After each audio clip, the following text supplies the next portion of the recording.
Salam sejahtera. Nama saya Muhammad Azimin Imran. Nombor kad medis saya 290155. Jadi saya akan menerangkan tentang 10 topik isu-isu ekonomi. Topik yang pertama iaitu kesan perubahan kadar upah minimum.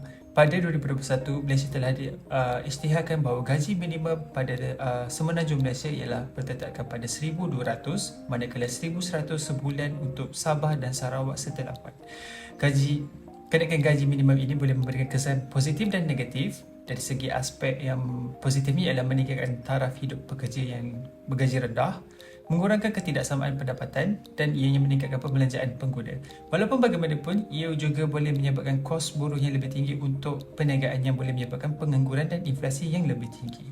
Selain itu, sesetengah perniagaan mungkin memilih untuk berpindah ke negara lain dengan kos buruh yang lebih rendah. Seterusnya adalah penghijrahan individu berkemahiran tinggi, brain drain di Malaysia. Kesan dan cabarannya adalah di mana ia memberi kesan ekonomi yang ketara kepada Malaysia. Salah satu cabaran utama yang berkaitan dengan brain drain ialah kehilangan pelaburan dalam pendidikan latihan. Ini boleh menyebabkan kekurangan pekerja mahir dalam sektor utama yang boleh memberikan kesan negatif kepada pertumbuhan ekonomi. Syarikat mesti menawarkan gaji dan faedah yang kompetitif untuk menarik dan mengekalkan individu yang berbakat dan melabur dalam program latihan dan pembangunan untuk memastikan pekerja mereka mempunyai kemahiran dan pengetahuan yang diperlukan. Selain itu, persepsi negatif terhadap Malaysia sebagai tempat tinggal dan bekerja boleh menyebabkan individu berkemahiran tinggi ini tertarik kepada peluang pekerjaan di negara lain. Ianya mungkin menawarkan pekerjaan yang lebih baik ataupun offer yang lebih baik. Seterusnya adalah kesan kenaikan OPR pada isi rumah. OPR ialah kadar faedah yang telah ditetapkan oleh Bank Pusat Malaysia untuk membimbing dasar monetari dan menguruskan inflasi. Peningkatan dalam OPR yang membawa kepada peningkatan kos peminjaman wang untuk bank yang boleh disalurkan kepada isi rumah untuk melalui kadar faedah yang lebih tinggi ke atas pinjaman atau kadar janji. Kesan kenaikan OPR ke atas rumah ini di Malaysia bergantung kepada tahap kebutuhan dan kelemahan kewangan mereka dengan pinjaman atau gadai janji yang berubah-ubah membawa kepada bayaran bulanan yang lebih tinggi dan tekanan kewangan yang meningkat. Simpanan ataupun pinjaman kadar tetap mungkin menghasilkan pulangan yang lebih tinggi, tapi kesan bersih ke atas isi rumah akan bergantung kepada keseimbangan antara aktiviti peminjam dan simpanan mereka. Peningkatan OPR akan membawa kepada keadaan kewangan yang lebih ketat untuk isi rumah di Malaysia. Ia boleh menjejaskan perbelanjaan, penggunaan dan pertumbuhan ekonomi dalam masa jangka pendek. Seterusnya adalah perkembangan ekonomi gig dan sumbangan terhadap ekonomi negara. Ekonomi gig adalah pasaran buruh yang dicirikan oleh kontrak jangka pendek atau kerja bebas. Ia berkembang pesat di Malaysia, terutama dalam sektor seperti pengangkutan, penghantaran makanan dan e-dagang. Ia telah diwujudkan peluang pekerjaan baru untuk golongan muda dan mereka mungkin menghadapi kesukaran mencari pekerjaan sepenuh masa tradisional, meningkatkan fleksibiliti pasaran buruh dan merangsang pertumbuhan perniagaan kecil dan kesuanan. Di sebalik manfaat ini, terdapat juga kebimbangan ataupun mengenai ekonomi gig, terutama yang berkaitan perlindungan pekerja dan jaringan keselamatan sosial adalah penting untuk memastikan bahawa hak dan kesejahteraan pekerja gig dilindungi juga. Seterusnya, kenaikan kadar inflasi Malaysia, kesan kepada miskin bandar. Kadar inflasi Malaysia yang semakin meningkat memberikan kesan ketara kepada golongan miskin bandar kerana mereka selalunya mempunyai sumber kewangan yang terhad dan lebih terdedah kepada kenaikan harga. Ini disebabkan oleh faktor seperti kenaikan harga bahan api, kejatuhan nilai ringgit Malaysia berbanding waktu wang lain dan keadaan ekonomi global.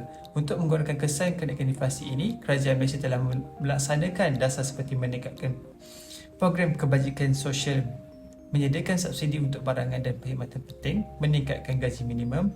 Selain itu, usaha untuk mengukuhkan ekonomi dan menstabilkan kadar inflasi boleh memberikan kesan positif kepada kesejahteraan golongan miskin bandar. Seterusnya, pengeksportan yang rendah. Malaysia mempunyai pengalaman mengalami kelemahan dalam ekspornya yang telah memberikan kesan besar kepada ekonomi negara. Kelemahan ini termasuk kekurangan kepelbagaian ekspor, pergantungan kepada ekspor komoditi, produktiviti dan inovasi yang rendah, kos pengeluaran yang tinggi dan cabaran dalam logistik infrastruktur. Bagi menangani kelemahan ini, kerajaan Malaysia telah melaksanakan langkah-langkah seperti menggalakkan ekspor, menggalakkan pembangunan produk ekspor baru, melabur dan infrastruktur dan logistik dan menyediakan insentif kewangan kepada industri berpotensikan ekspor. Di samping itu, kerajaan telah memberikan tumpuan untuk meningkatkan hubungan perdagangan dengan rakan dagang sedia ada dan baru untuk menguruskan pasaran ekspor. Akhirnya, menangani kelemahan ekspor adalah penting untuk pertumbuhan pembangunan ekonomi Malaysia. Perkembangan industri e-hailing di Malaysia. Industri e-hailing di Malaysia telah mengalami pertumbuhan yang ketara dalam beberapa tahun kebelakangan ini, didorong oleh peningkatan penembusan telefon pintar ataupun telefon bimbit, gadget dan internet. Kerajaan Malaysia telah menyokong industri tersebut dan Suruhanjaya Pengangkutan Awam Darat SPAD memperkenalkan peraturan baru untuk menghalalkan industri ini. Selain itu, lanskap kompetitif di Malaysia telah mewujudkan tahap persaingan yang telah memacu inovasi meningkatkan kualiti perkhidmatan. Secara keseluruhannya, pembangunan industri telah memberikan kesan positif kepada ekonomi, mewujudkan peluang pekerjaan baru untuk pemacu dan menyumbang kepada pertumbuhan industri pekerjaan baru. Ia juga telah memudahkan orang ramai untuk bergerak meningkatkan produktiviti dan aktiviti ekonomi. Seterusnya, di poin ke-8 ini adalah pengangguran di kalangan belia di Malaysia.